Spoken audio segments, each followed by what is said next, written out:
This is the moment a routine drug plea deal suddenly spirals into chaos.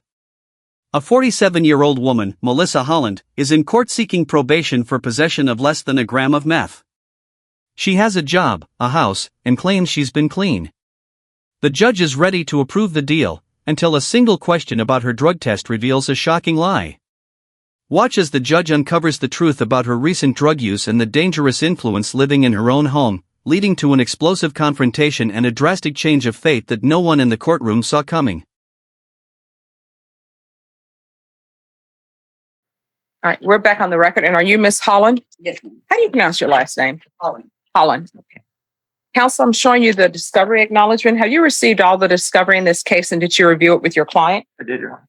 Court will find that the state is in compliance with discovery. Ms. Holland, I'm showing you what's entitled Application for Deferred Adjudication or Community Supervision. Did you review that with your attorney? Did you understand it? Did you sign it? Yes, ma'am. Next, I'm showing you what's entitled True Bill of Indictment. Did you review that with your attorney? Did you understand it? Yes, ma'am. Counsel, do you waive the reading of the indictment? I do, Your Honor. State, are you proceeding on the indictment as presented? No, Judge, we are waiving count 1 and proceeding on a lesser included of count 2, possession of a controlled substance, PG1, less than a gram. Any objections? No objection, Your Honor. Ms. Holland, I'm going to show you what's entitled Court Admonishments, the Defendant's Waivers and Affidavit of Admonitions. Did you review that document with your attorney? Did you understand it, and did you sign it in all the appropriate places? Yes, ma'am. Did you understand that the state is proceeding on the lesser included offense of possession of a controlled substance, penalty group 1, less than 1 gram? That's a state jail felony. The range of punishment is anywhere from 180 days up to 2 years in the state jail facility and up to a $10,000 fine. Did you understand? If you have a plea bargain agreement with the state, the court does not have to follow your plea bargain agreement.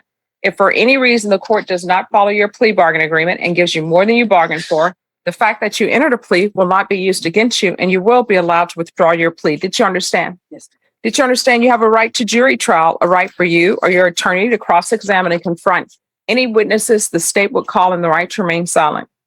Did you understand by entering this plea bargain agreement, you were giving up those rights? Yes, ma'am. And did you intend to give up those rights and enter into a plea bargain agreement in this case? Did you understand if the court were to grant your application for deferred adjudication, if for any reason your deferred adjudication were revoked, the court could find you guilty, not grant you community supervision, and sentence you up to 2 years in the state jail facility and up to $10,000 fine? Did you understand? Counsel, has your client been able to provide you with any defenses? Yes, Your Honor. Do you believe she has a rational as well as a factual understanding of the charges against her? I do, Your Honor. Do you believe she's currently competent and was legally sane at the time of the offense? Yes, Your Honor. Ms. Holland, has anyone threatened you, coerced you, or placed you in fear to get you to enter this plea? Has anyone promised you anything other than the plea bargain agreement? No. Are you satisfied with the way you've been represented? Yes, ma'am. Are you a U.S. citizen? Yes. Court will find that defendant has knowingly and voluntarily waived her right to jury trial. Showing you the plea bargain page, did you review that with your attorney? Did you understand it? According to the plea bargain agreement, the state is proceeding under count 2 to the lesser included offense of possession of a controlled substance, penalty group 1, less than 1 gram. There's a $1,000 fine. State recommends deferred adjudication. And there's $57 to the Bexar County Criminal Investigation Laboratory for testing. Did you understand that to be the plea? Defense? I did, Your Honor. State? Yes, Judge. Next, I'm showing you the paragraph entitled Waiver of Appeal paragraph. Did you review that paragraph with your attorney? Did you understand it? Did you sign it in both places? Yes, I did. Did you understand by signing that you're waiving your right to appeal? The only items that can be appealed are written pretrial motions that have been filed, heard, and ruled upon by the court. Did you understand? Counsel, have there been any such motions? No, Your Honor. Next, I'm showing you outside the plea bargain agreement. State is requesting that your deferred adjudication be for a term of 2 years. There be a TAP evaluation and 150 hours of community service restitution. Did you understand those are recommendations from the state and the court does not have to follow those recommendations? Then to the lesser included offense, how do you plead? Guilty, not guilty, or no contest? State any evidence. Yes, State offers State's Exhibit 1 and its attachments. No objection, Your Honor. Ms. Holland, I'm showing you what's entitled Waiver and Consent to Stipulation of Testimony and Stipulations. Did you review that document with your attorney? Did you understand it and did you sign it in all the appropriate places? Yes, ma'am, I did.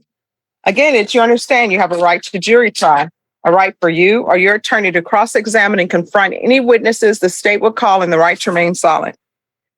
Did you understand that today the state will be presenting evidence in the form of witnesses' statements and police reports, but most importantly, there will be no live testimony? Did you understand? Court will find that defendant has knowingly and voluntarily waived and consented to stipulation of testimony and stipulations. Court will accept into evidence states exhibits 1 and attachments and review the same. Sufficient evidence to find you guilty.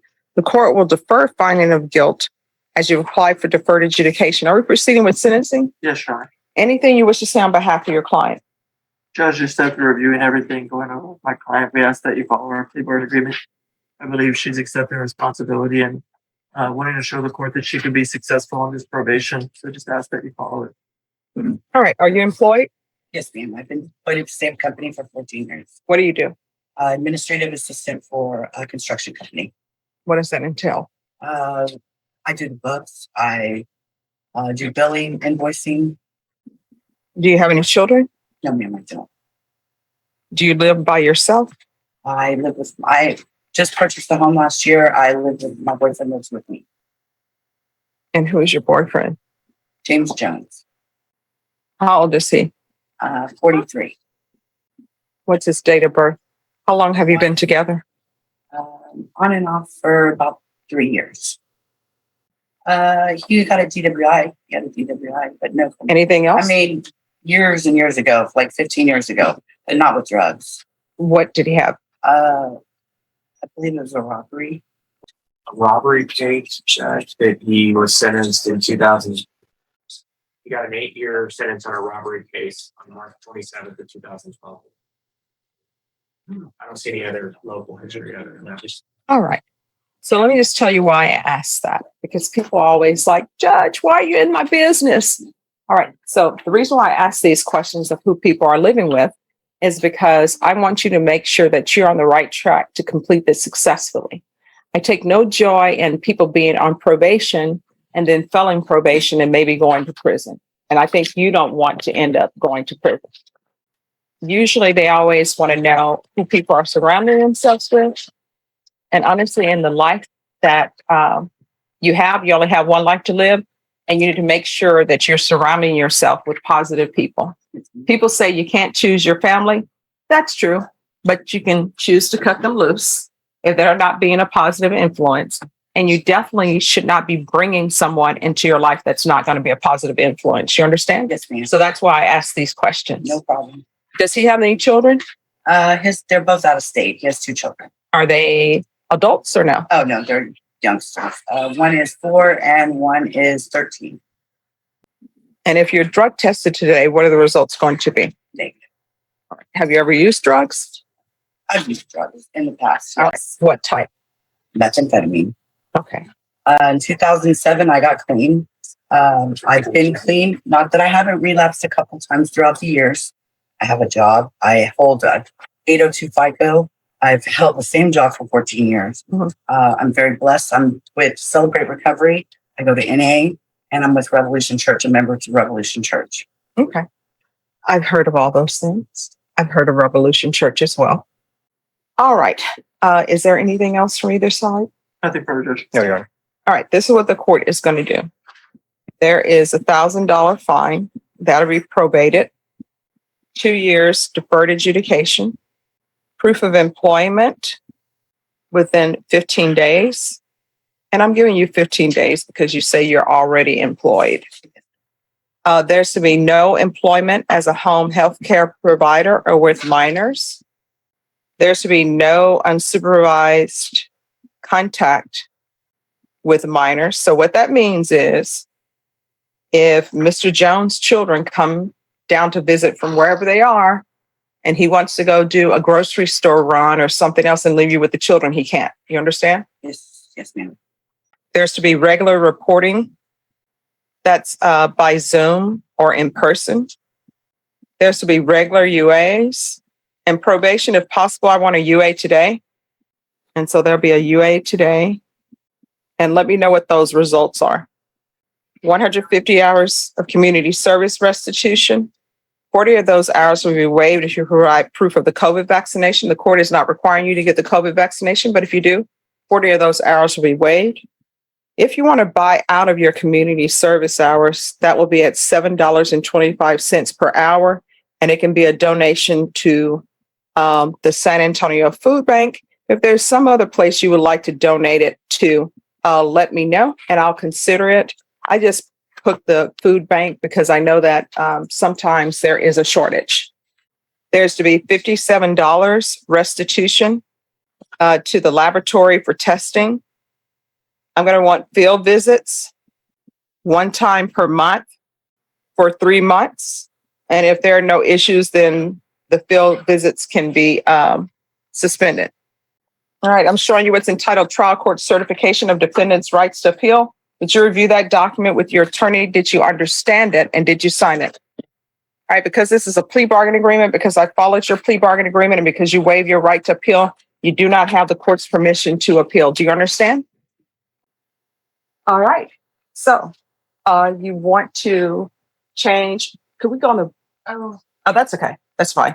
You want to change what you told the court earlier about your UA and what it's going to be? Well, I thought it's been 3 days, so I did think. No. See, here, you're playing games with me because I asked you about your usage and you made it appear as though you hadn't used in forever, which I already knew. Oh no, I have relapses. I do have relapses. Nope. See, you're doing semantics with me, and I don't like when people do semantics because here's the thing. I am trying to give you conditions that you will be successful at. And let me just tell you what you told me, because my mind is a steel trap. You made it appear as though you hadn't used meth for a while. What you told me was, oh yes, of course I've had relapses. But you didn't tell the court that you had relapses 3 days ago. And you knew that you more likely than not were going to test positive for meth and all of the things else that you tested positive for. And I I should come back up and tell you. No, but you didn't. And I can tell you what you did because I know what people do. You were praying all your way for that UA, and you were praying when you requested a bottle of water, praying that it was going to be negative, and now it wasn't. And so now you know what's going to end up happening. Is that person here, Mr. James Jones? Mr. James Jones, you're going to have to find someplace else to live. You cannot live with her. There's going to be a no contact order. And you know why? You can have a seat, Mr. Jones. You know why there's going to be a no contact order? There's going to be a no contact order because I know for a fact that even if you don't intend to get a haircut, if you hang around the barbershop long enough, you're going to get a haircut. And if you are using, you know what that means? That means that he's using. And that means that he is not a person who should be in your life, that he is holding you back. You understand? Yes, ma'am. So you're not going to be having any contact with him. And the fact that he's staying with you and is not trying to get you help for your drug use, that's another reason why he shouldn't be in your life. He has. He's not good for you. He's not good. I'm sorry, what? Just got out of rehab. See, that's the problem. You should not be hanging around with people who just got out of rehab because both of you all are struggling. And the fact that you're testing positive for drugs, and I guarantee you, he can say all he wants. I'll do a UA now. No, he really is clean. No. You're not to live with him. You're not to have contact with him. You understand? Yes, ma'am. And if I find out that you are living with him or having contact with him, that's going to be a violation of your probation. And you're going to end up going to the state jail facility. And guess what? If you go to the state jail facility, he's not going to be there with you because it's not co-ed. You understand? Yes, ma'am. So there's to be no contact with James Jones. I'm going to want field visits 2 times per month. And I'm going to want that random so we can see if she is allowing him to live there. And I'm going to want a TAP evaluation and follow the recommendations of TAP. If TAP wants inpatient treatment, we'll start with outpatient treatment to begin with, intensive outpatient treatment. And instead of regular UAs, I'm going to want the UA hotline, and I'm going to want a referral to felony drug court. And let me explain something to you. In this court, honesty is really the best policy because that tells me whether or not you are in a specific phase of your sobriety. The fact that you're not being honest tells me you're deep in the throes of your addiction. And how old are you? 47, almost 47. All right. So you're getting to the point in your life where you're going to have more of your life behind you than in front of you. But guess what? You are walking on the edge of a knife with that statement I just made. You know why? because you're throwing into your life the fact that you have a drug addiction and you're using drugs and you never know what you're going to get. You understand? Yes, ma'am. So Mr. Jones is out of your life. And I know you love him. You probably think this is the end of the world, but guess what? This is not Romeo and Juliet. You're not a teenager. He hasn't been in your life as long as you've been alive. So you need to sell away from him. All right. Do you have any questions? No, ma'am. If you violate this, you're going to be coming over here answering for this case in a blue uniform. And you know why it's going to be blue? Because you're going to be in custody. Yes, ma'am. I want this. Okay. Thank you. Any questions? Yes.